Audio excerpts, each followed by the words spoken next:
Buffalo's gonna win it, folks. The Bills make me wanna shout. Kick your heels up and shout. We've seen why the Buffalo Bills are en route to the playoffs. Come on now, the Bills are making it happen now. Stand up now, come on and shout. Buffalo Bills go undefeated. And we're going to the Super Bowl. Yeah. Now, baby, come on. No one Come on circles the and wagon shout. like the Buffalo Bills.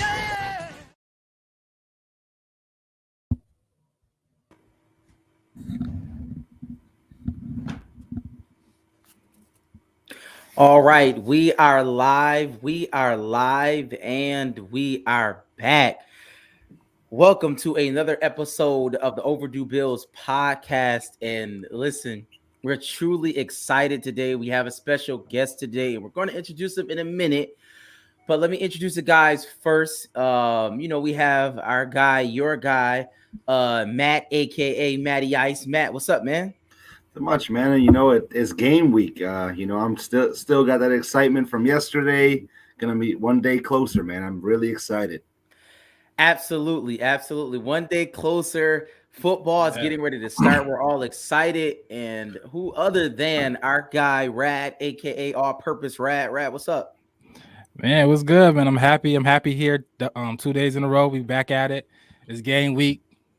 It's exciting, right? We got a special guest here, so I'm ready to go, man. Let's get it. Absolutely. Listen, and we told you on yesterday's show we're gonna have a special guest, a semi-interview / just we're just gonna talk about the game. Definitely gonna talk about the game, and we definitely appreciate Tom coming on the show. We know he definitely has a busy schedule during this time, especially.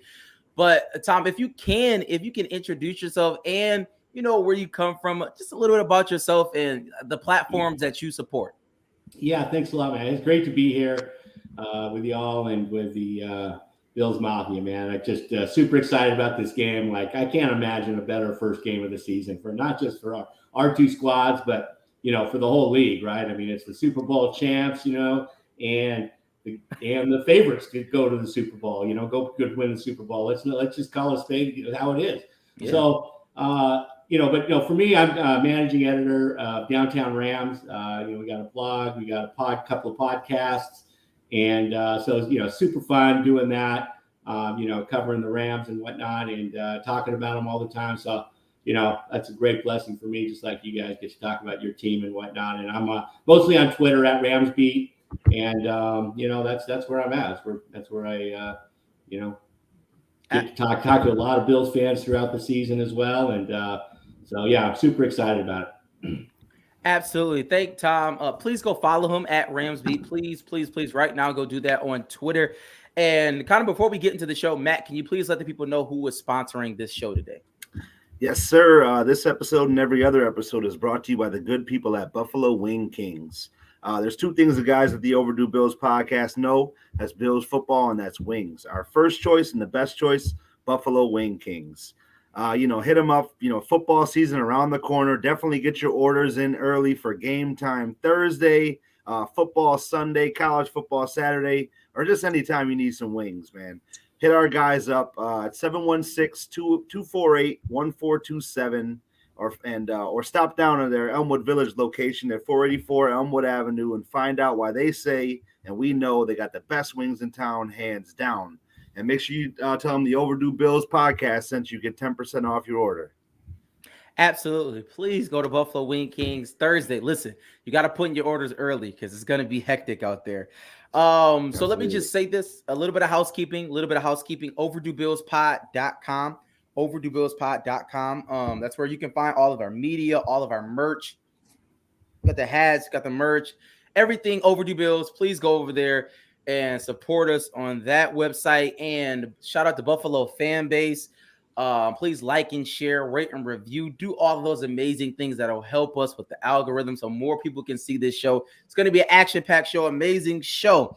And with that being said, let's get into it. I know we got a lot of people out there ready to hear. So let's go to our quick question of the day. I didn't send this to anybody because I just kind of wanted to throw at you. I'm not going to ask you when the last time the Bills played because it was September 27th, 2020. September 27th, 2020, that's when the Bills played the Rams at Highmark Stadium. Then I don't think it was Highmark Stadium at that time, but it was at Highmark Stadium right now. Yes, Stadium, the Bill. Yeah, the Bills won. New Era. Bills won New Era Stadium. yeah. New Era I'm Stadium. tripping. Yeah. The Bills won 35-32. But I wanted to ask y'all this. I'm going to go to Tom first.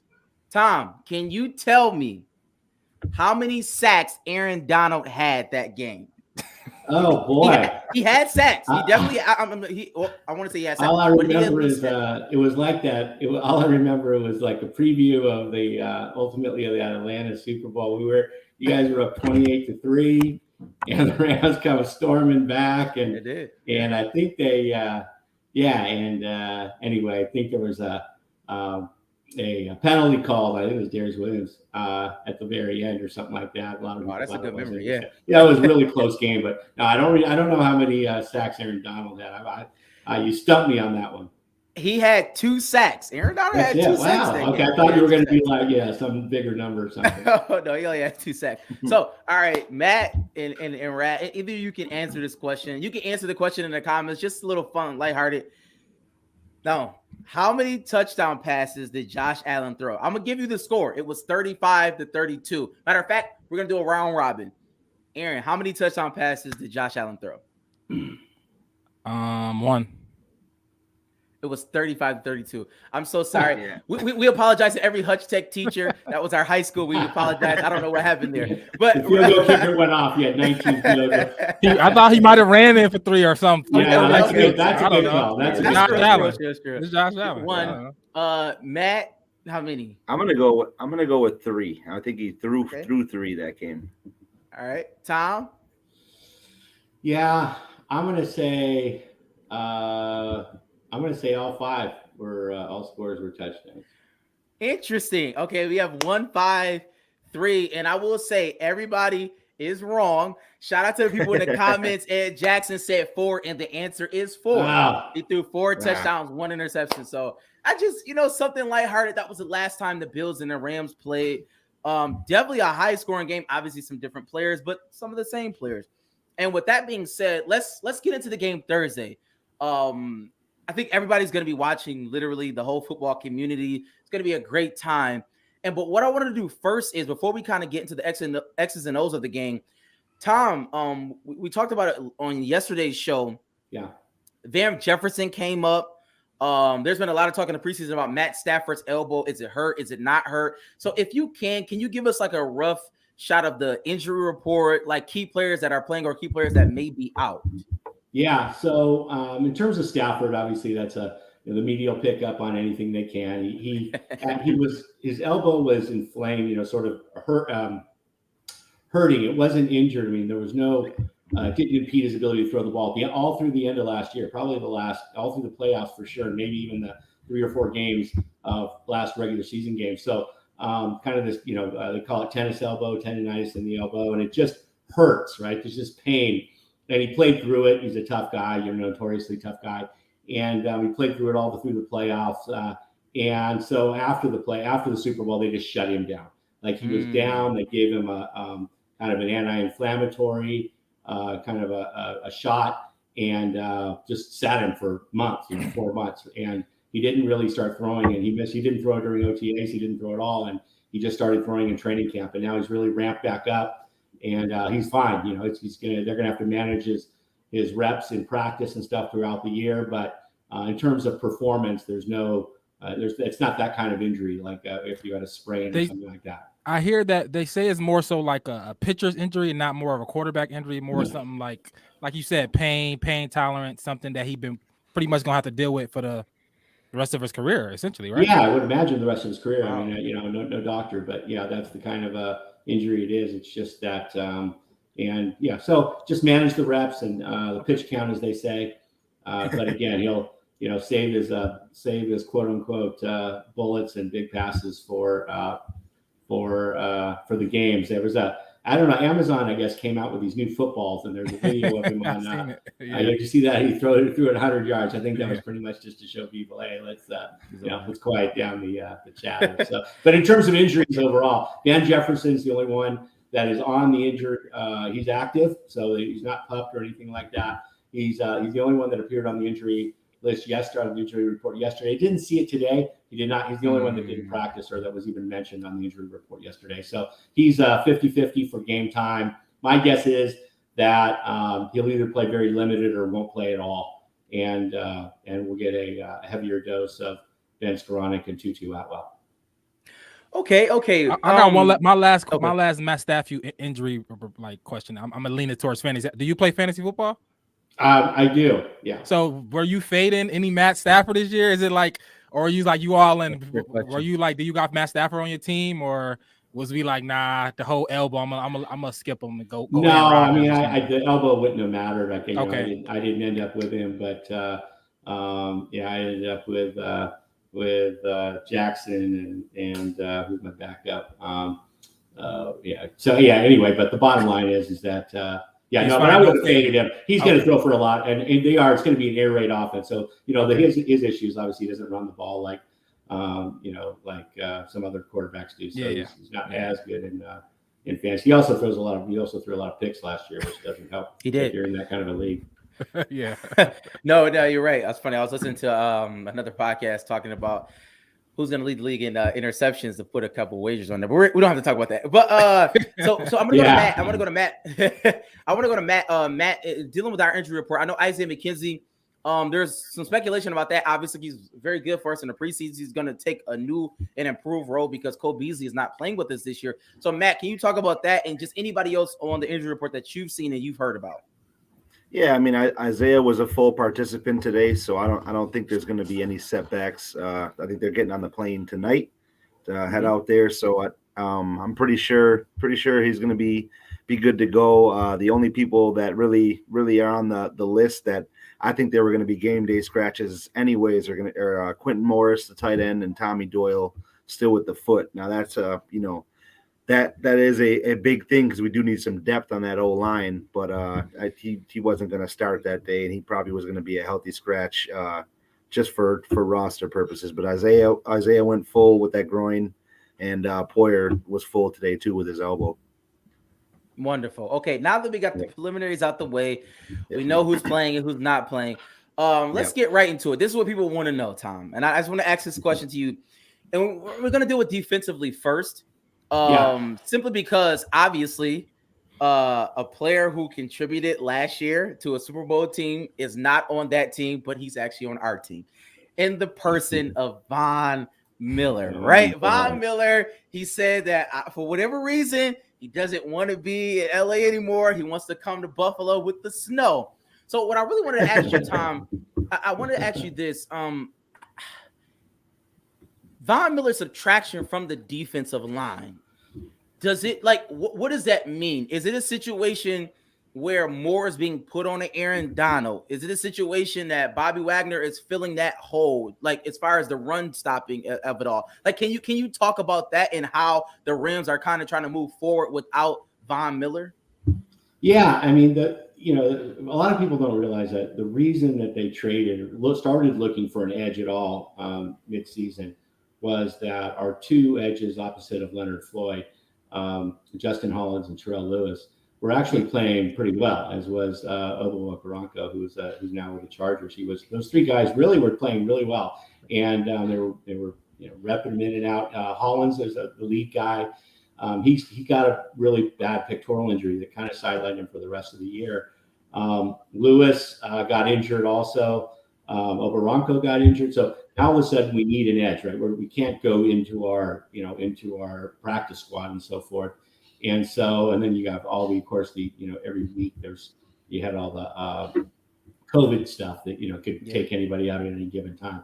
So that's when they really started looking. And that's when they made the deal for Von Miller. I'm not sure that when they started looking for a replacement edge that they were going to get that caliber, but traded him for a second round pick from Denver, and then just negotiated the third round pick just because they picked up his $8.5 million salary. So so it turned out to be great. He was not only a great player for us, but he was also a really helped with the leadership, because Aaron Donald's the leader of that team.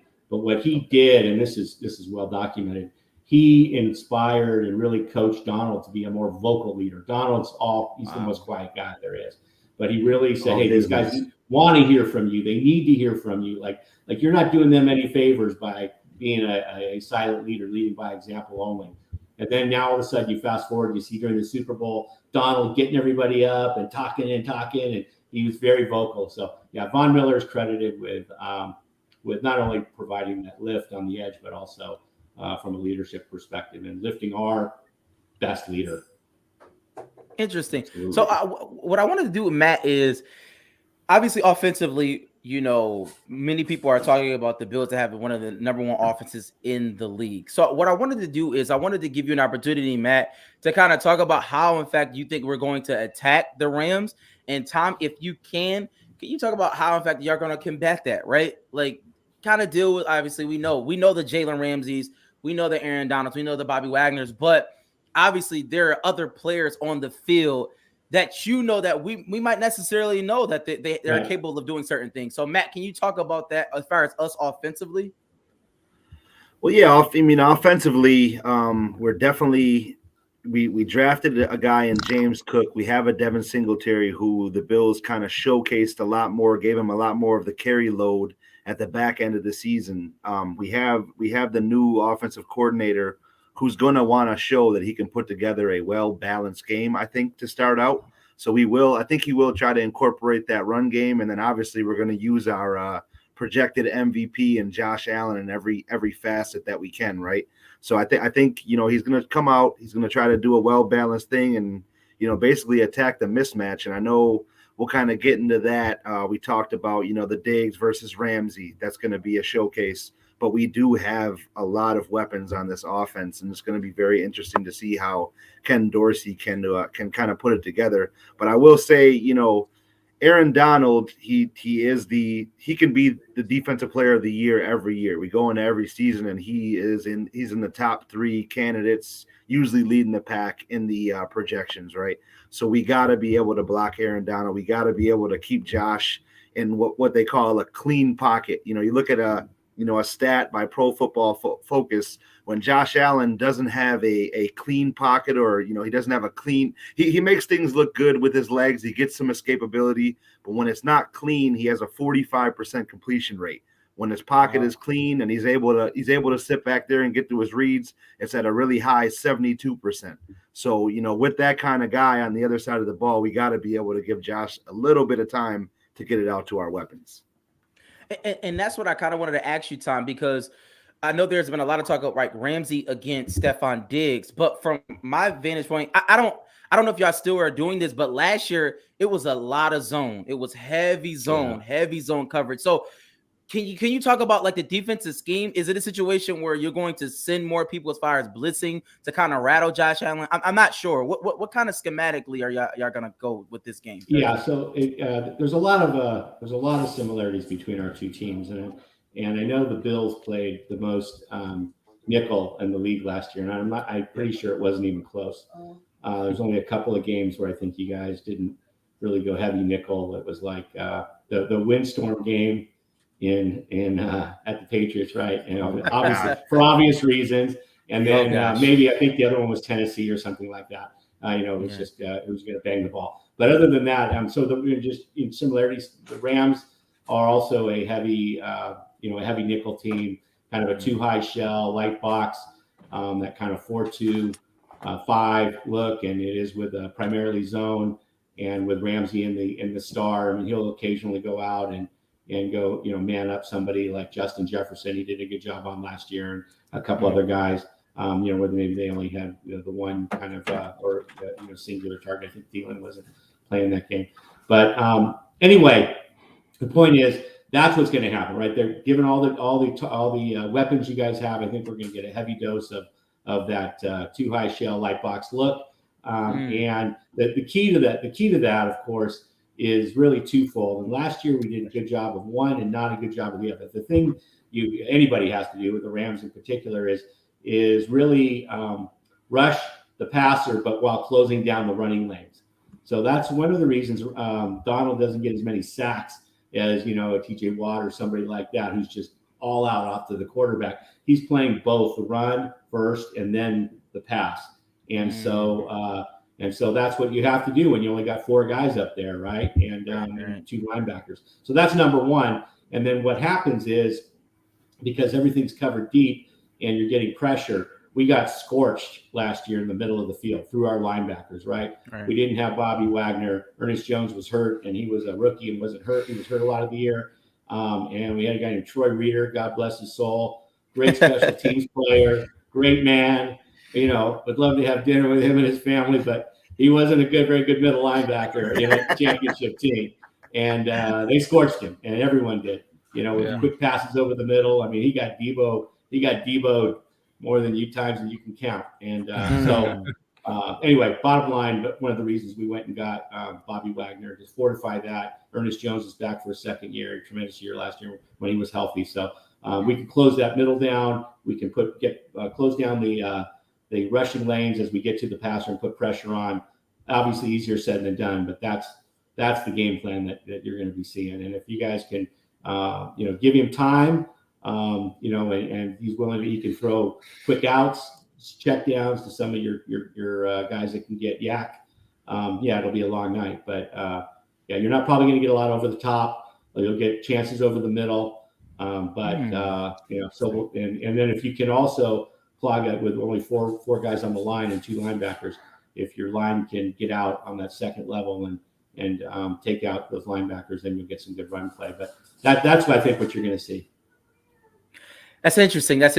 I'm very curious to see how Ken Dorsey attacks it, because some of our strengths, obviously the too high, shell look.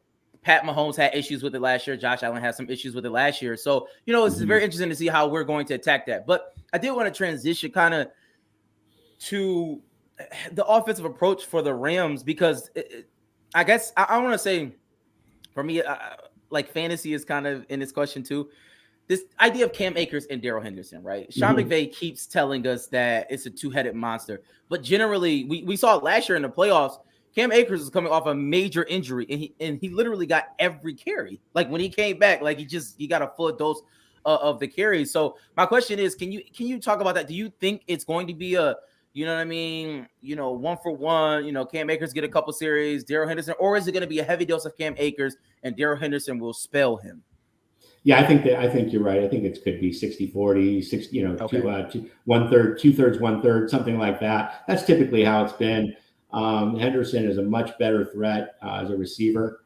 He had a couple big plays. He could have had another big play in the Super Bowl last year, but it was a really, really good defensive play by the fullback Logan Thomas, I think. But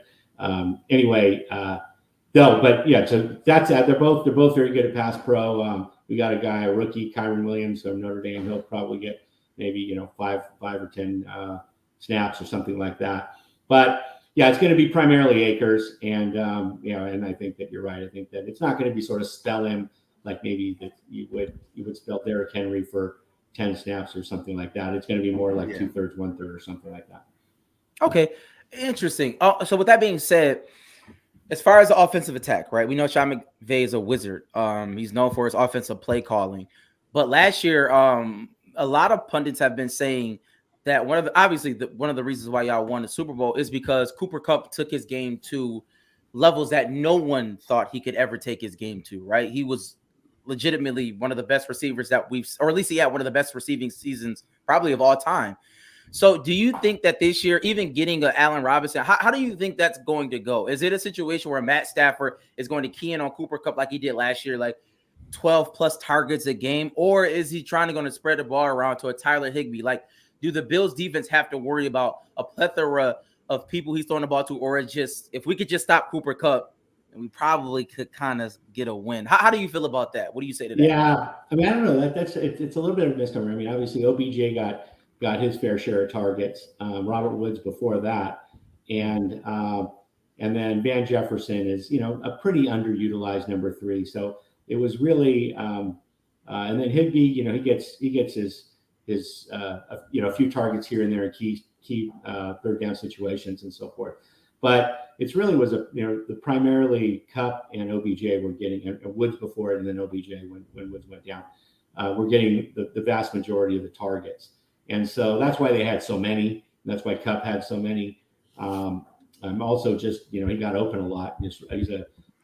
You talk about the top 5 receivers in the league, the usual suspects, and Jefferson, Adams, Chase, and so forth. So all these guys, and Kupp was the only one that took the majority of his snaps out of the slot. And it wasn't even close. He took 2/3 of his snaps out of the slot, where everybody else was, nobody was really over 15%, or maybe even 20% out of the slot. They were all on the edge. So that's, they scheme him open. He blocks a lot. Then he'll fake the block and then go out and get open in the flat. And it's just all sorts of stuff. So anyway, having said that, now enter Allen Robinson, right? And I think everybody thinks he's going to have a big, big role in this offense. And so it's going to be similar. It's going to be Kupp and Robinson with a smattering of here and there to other receivers. Interesting. Okay, we definitely want to see that. So I guess my question about the offense. This is my question about the offense is like, do you believe it's going to happen again? Do you believe in, like, is Cooper Kupp? We talk about fantasy. He going top 5 now, right? Yeah. Is Cooper Kupp really like that? Is he the next 3-4 years he's wide receiver 1, or you feel like they caught fire and maybe it's going to be more regression now? Or how y'all feel about the offense? I think Cooper Kupp's going to regress big time. I mean, he's going to drop down to 130 receptions, 1,600 yards. I mean, it's good. My point is that, he won't. I'm being facetious. He's not going to. He's certainly not going to, be threatening 2,000 yards and any records. He'll be a top receiver in the league, just along with all those other guys at the 1,500, 1,600 yard mark, and 100, 115, 120, and so forth and so on. But it'd be pretty tough to repeat a Triple Crown year, and I'm not sure it's the best for the team. If he did it anyway. So. I think you spread it around a little bit more. You're going to get, you can have more success. So I think the passing game I'm not worried about. You got Stafford, you got these great receivers, you got a couple of new guys with Tutu in there, and a couple other guys, and if Jefferson isn't right, and so. But my big concern is, can we get our running game on track and our rush and get those guys moving? We had Sony Michel last year because the other 2 guys were hurt most of the time. And Sony's great, but he's a one-dimensional back, And you got cut by us. He got picked up by Miami, cut by them. Now I think he's picked up with the Chargers. But he's a 3rd or 4th back in the league, and we had him out there on, as the number 1.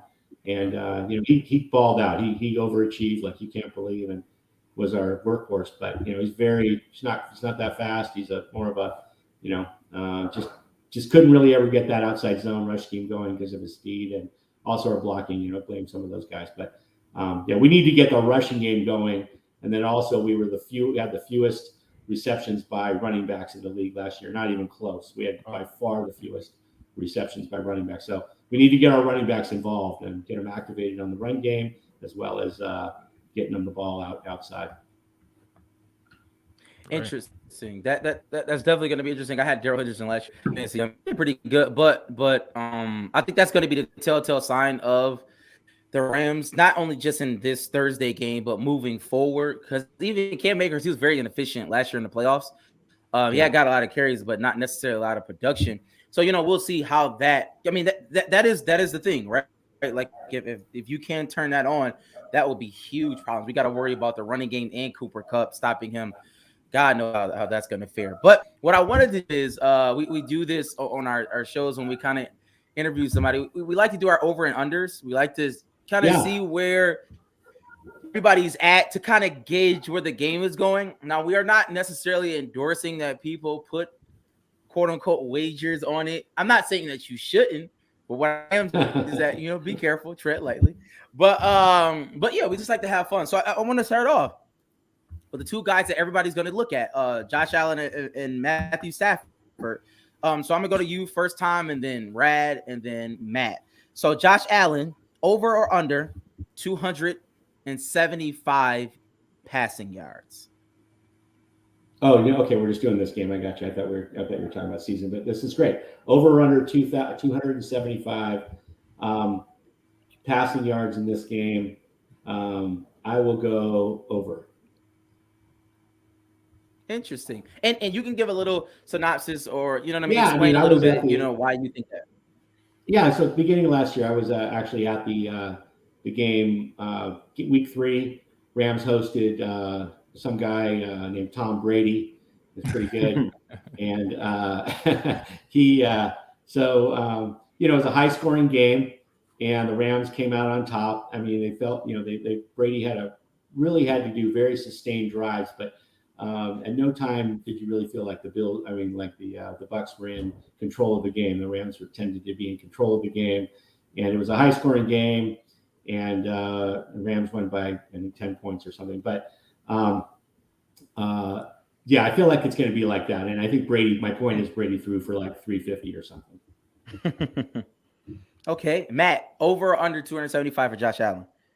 Yeah, I'm gonna go with over. I mean, it's all the pressure's on him coming off of last season. All eyes are on him. It's gonna be in LA. It's gonna be a show, right? So I think he's gonna come out, and that offense is gonna come out firing. So I could see over 275. Right. I'm gonna say under. I think the running game is gonna have a big impact on this game, and it's gonna be the reason why we win. His legs too. Interesting. Okay, Matt Stafford, over under 268.5. Matt. I'm gonna go over. Our secondary, I didn't really dig too deep into that matchup, but our secondary is young. We got Dane Jackson is gonna start out as our CB1. He only played 390 snaps last season, and he was also our worst cornerback rated last season. He gave up the most yardage, per catch. So we're going out with him and 2 rookies. So it's kind of like for the 2 rookies, it's like a Viking swimming lesson. Throw them in the ocean against Allen Robertson and Cooper Kupp. You got the All Pro safeties as kind of a safety net. But long story short, I think he's going to be able to throw over. It's going to be a 300-yard game for Matt Stafford, I think. Wow, right? Over under. Yeah, I'm gonna take the over. Even though I think Josh Allen is more of like a rhythm type of thrower. He need to get the rhythm going to the offense to start clicking for him. I think Matt Stafford just come in and could just throw the ball. You know what I mean? That's what he does. So yeah. I think the whole him not throwing a lot, him coming in the game just throwing the ball. Cooper Kupp, Allen Robinson, that's what he do. I think he get it to over. I think close to 300 yards just easily. I think because that's what we gonna give up. We gonna give up a lot of yards, and we're not gonna try not to give up them big plays, but we're gonna give up, with our young cornerbacks, we're gonna play soft coverage. Bend but don't break. Tom, how do you feel? Over or under 268.5? Yeah, it's the same exact synopsis. It's going to be over. It's going to be a lot of giving up a lot of yards and not trying to keep the explosives down to a minimum. It's the same thing that the Rams are going to do. That's why I think Allen goes over as well. They'll get their fair share of touchdown of points. I mean, the Rams lost 5 games last year, all the playoff teams. If they held the team to 24 points or less, they won the game every single game. If they allowed more than 24 points, they lost the game. That's something to note, Bills fans. Mafia, you heard it first. You heard it first here. That's the magic number, 25. Yeah, I had to look at that about 10 times. And it's true. Interesting. All right, so to Rad. Yep. Just the backfield of the Rams. Just the running backs. Over or under 1.5 touchdowns. It could be rushing or receiving. So meaning my question is, are they going to be involved in the game? But over or under 1.5 touchdowns from the Rams backfield, which is obviously Cam Akers and Gerald Henderson specifically. I'll take the over on that. I see Cam Akers getting in the end zone, or Henderson, one of them, a couple goal line touches. I could see them scoring both by the run. I think that's what they want to do when they get in close. I mean, obviously it's Cooper Kupp, but Sean McVay like to run the ball. You know what I mean? So I think a couple touchdowns from the run game from the Rams is definitely in the mix. Wow, Tom, do you think they're going to be that involved? Hey, I would love it. I want to be wrong about this, but I saw that run game last year. I mean, yes, and the goal line. It was, most teams bring in, that 6-7 lineman or a couple of tight ends, and with the Rams, it was screw this, we're spreading them out, crossing over, doing this, double outs, and it's I think it's going to, especially with Allen Robinson, kind of a more of a 50-50 guy, less of a fake guy like OBJ was, and or a shifty guy like Cup. But I don't see it. If they get one touchdown rushing, I'll be thrilled. If they start to pile in some touchdowns over that, I'll be really happy. Don't get me wrong, but I don't see it. Interesting. And so everybody in the comments, listen, you can play the over and under game with us. Let us know. When we give them out, just give me your over and under, and hopefully we can put it up on the screen so everybody can see it. Matt, do you think over or under 1.5 touchdowns from the running backs? I'm gonna go under. Just because we brought in the beef, I would say. Pause for we got guys like Tim Settle. We got Daquan Jones. We got Jordan Phillips back. They're going to be able to load up that goal line and add Oliver to be, and then our safeties and corners, they can tackle. So we'll be able to load that line up and be able to swarm in and make some tackles on the goal line. I'm thinking if they're going to run the ball, so I'm going to go under. Interesting. I love it. All right, this is the one where I really want to know, because a lot of people have been asking me this. Cooper Kupp obviously came off a magnificent season. They have him at 90.5 receiving yards. That's insane. That's like otherworldly. He did it every game. I know, but so that's on the low side for him, though. Yeah, I think he only did it. He only didn't get to 90 yards one time, I think. Yeah. So Tom, do you think he's gonna go over or under that? Like, is he gonna get 91 yards? I mean, yeah. Right? He just can't. I mean, the guy, it feels like he can get 15 yards whenever he wants. He can find space. They get him the ball quick. He puts some move. He's a big guy. He's not impossible to tackle. He's not but he's shifty and big, and he gets the yak. He gets the receptions. He gets, all of that kind of thing. I don't know if it's going to be 150 and 2 touchdown. I don't know if it's going to be some monster game, but I feel like he can get over 90, 91. Matt. I'm gonna. I think he's definitely gonna have a 100-yard game. I think. I just, you wanted to say that he wasn't I was involved in a little action with him all season long last year, and I think every week it was set higher and higher in the triple digits. So I think at one point it was like over 124 yards receiving or something crazy like that. So crazy. It was. So for 90, that's very low to me. Triple digits, I feel, is just too easy for him. It doesn't matter who's guarding them, So I'm gonna go over. Interesting, right? Yeah, you got to hammer the over. I think he's easily gonna get that. I think he's gonna be in the slot. I don't think we're gonna follow him or put a man on him. We might just put somebody over him, but he's gonna get that first. They crossing routes where he just wide open. They just scheme him open. A lot of them he be open.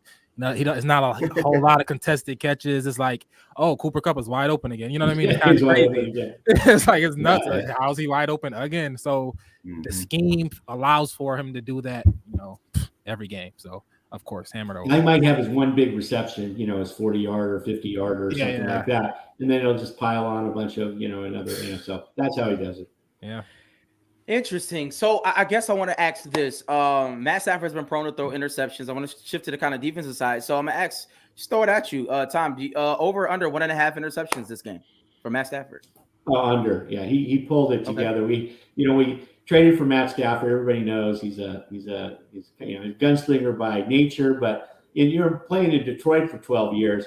I mean, you're going into these games thinking, I got to make it happen, and I got to make it happen quick. And if some dude, is a sniff of open, I'm going to fire it in there. And so he threw a lot of picks because he had to, and then there was always the fair share when you're trying to make a comeback, which was plentiful in Detroit.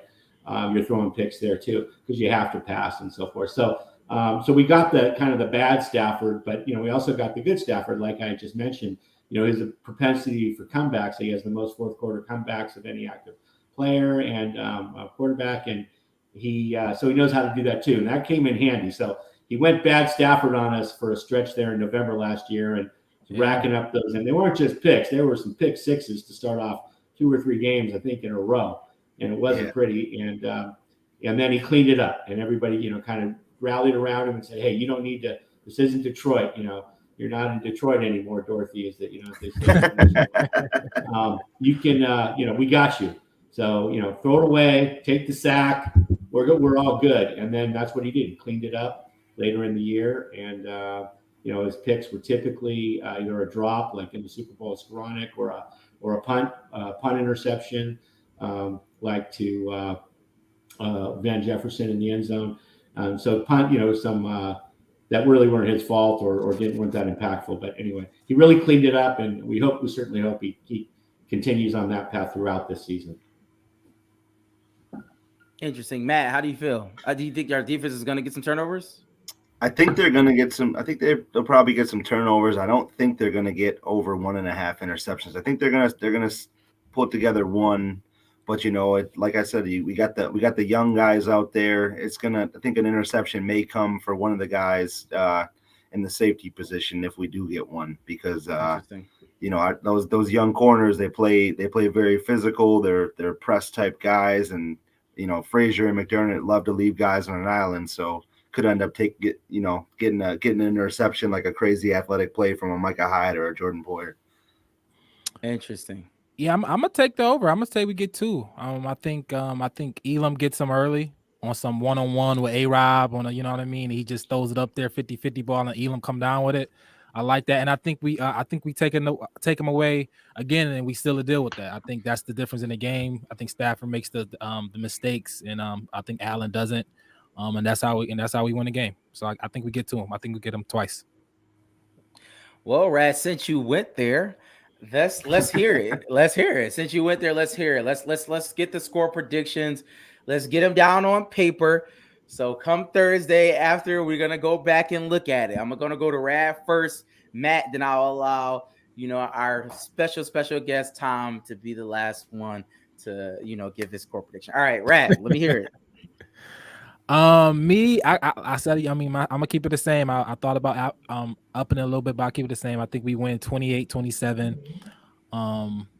I think it's close. I think we score points. I think it's back and forth. It's 2 really good teams, but I think we edge them out 28-27. Okay, Matt.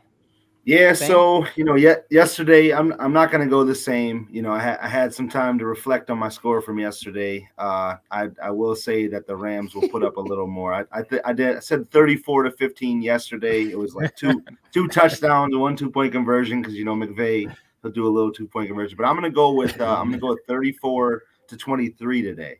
So they're going to get some field goals, I think, out of the deal, because we are going to play the bend but don't break and force them into some threes, right? So I'm going to roll with 34-23 Bills.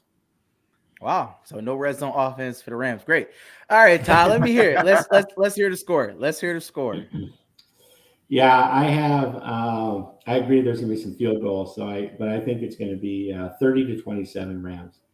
And so I think it's gonna be a high scoring game, like we had talked about, and it's going to be close, just like everybody's saying. But I think the Rams come out on top. Sean McVay is 5-0 in openers as a head coach. Yeah, wow. I'm not sure we ever opened against the Super Bowl favorite Buffalo Bills roster that we're playing Thursday night. But y'all never opened that Super Bowl champs pressure. Never opened a Super Bowl champs either. That's a big deal. Dropping a banner, everybody all excited. They get the rings?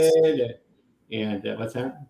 Do they get the rings on Thursday? Oh, no. They already had the ring ceremony. They had a private, they had a ring ceremony where they all got together, and that was cool because that was the first time they had all been back together since the since winning it together. And then but the banner is going to drop.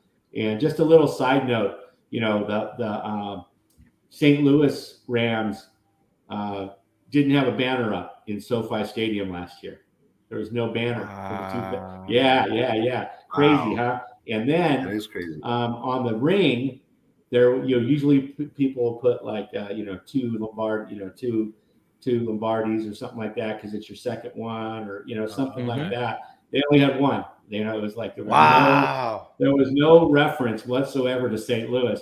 Now, Wow. you got an owner who's writing the check for all these diamonds, and he just wrote a check for $600 million or whatever it was to the city of St. Louis. So, he's probably not too happy, but I think they about celebrating for them, but or acknowledging them. But anyway, bottom line is there will be a banner up now in SoFi for the St. Louis Rams Super Bowl. It'll be up when everybody gets there, and then they'll have the ceremony later and drop the new Rams. So there's a little bit of drama behind the scenes with our relocation friends back in St. Louis. I'm happy we don't gotta have that type of.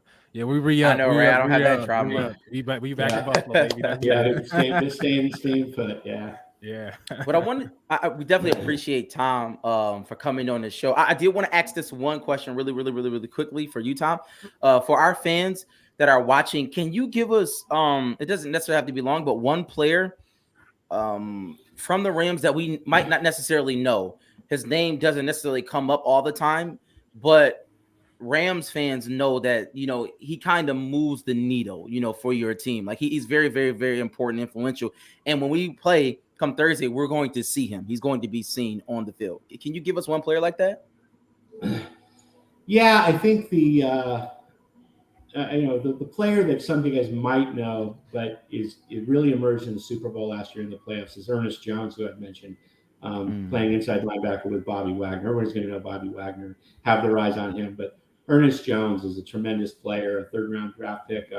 He's a rookie last year and just really came on, especially in the Super Bowl, making a ton of plays. So you can look for him on defense. And then a player on offense that not a lot of people are going to have heard about is a guy named Joseph Noteboom, who plays left tackle for us. Okay. And he took over for Andrew Whitworth, who retired. Yeah, and so, he was a backup, kind of our sixth lineman. He played guard and tackle, came on when Whit got banged up a few games and there was the COVID stuff. And, he plugged the hole at every position but center for us. And so really, going in left tackle, he's going to, they're probably going to line up Vaughn against him, although Vaughn does like the left side, going against the right tackle more than he does, even though he played on the right side more for us just because Leonard Floyd, our left edge, like that side. But the bottom line is, left tackle, blind side, so important. So we got him and a guy named Coleman Shelton, who was a undrafted free agent that's been hanging around the Rams, a backup center. He won the job for right guard. So you talk about a couple of question marks on the offensive line. Very confident in these guys, and they've played well every time they've gotten the chance. But, it is what it is. They're new. They've never played a full season. So Joseph Noteboom on offense, and on defense, Ernest Jones. Thank you. We definitely appreciate that. Listen, Bills fans, please remember those names. And Matt, please let the people know about that contest we got going on. Yeah, so we all gave our score predictions. The post is up now. We're doing our weekly score prediction sponsored by Buffalo Wing Kings. You want to predict the score for this Thursday's game, and as a tiebreaker, you're going to throw in how many passing yards you think Josh Allen is going to have. The winner is going to get a $30 gift card from our sponsor at Wing Kings. All fans can get in, Buffalo, LA, whoever's watching. I think we even have, some of the guys I know from Buffalo, they're Patriots fans. They get in every week. So, we're definitely welcome to everybody. We want everybody to try to get in. Good luck to everybody getting in on that contest this week. 28-27. Get it. Y'all heard it first. You can follow us. You can fade us. Yeah, we'll see. We'll see what happens. Please get in the contest. That's the most important thing. So go on all of our platforms, Facebook, Instagram, all those amazing things. And please be on the lookout Thursday. And even on every game day, our editor-in-chief, senior editor, Mike Daniels, he's going to be coming with you with some pregame and postgame shows. I told you we're moving our content up to another level. So please be on the lookout. Go to our Facebook page and Instagram page and even our Twitter. We're going to release the exact time and the exact place where you can find the pregame and postgame shows that Mike is going to come to you with. And we shout out to Tom, man. We appreciate you. Thank you for your time. And please go follow him at Ram Beats. You see it right there at Ram Beats. Please go follow him on Twitter right now and show our love and support. Let them know how our Overdue Bills fans do it. And with that being said, Tom, this is how we end every show. Hold on, I just want to. Okay, my bad. I mean to steer your thunder. Are you going to the game, Tom? I am not. I had tickets and I had to switch my plans. I was actually some fans that probably are some of your fans, some guys that I know on Twitter Spaces. A few of the guys, shout out Coach, shout out Brad, shout out some others. Going to meet up there and nice. Just couldn't make it. So I'm it's too bad, but duty calls, as they say. Yeah, duty calls. Absolutely. So listen, Tom, what I was going to say, since the Bills travel, the Mafia does travel, I'm sure you're going to hear this in SoFi Stadium. If you're probably going to hear this, but we end every show with a little bit of hey, hey, hey, hey. Hey. Let's go.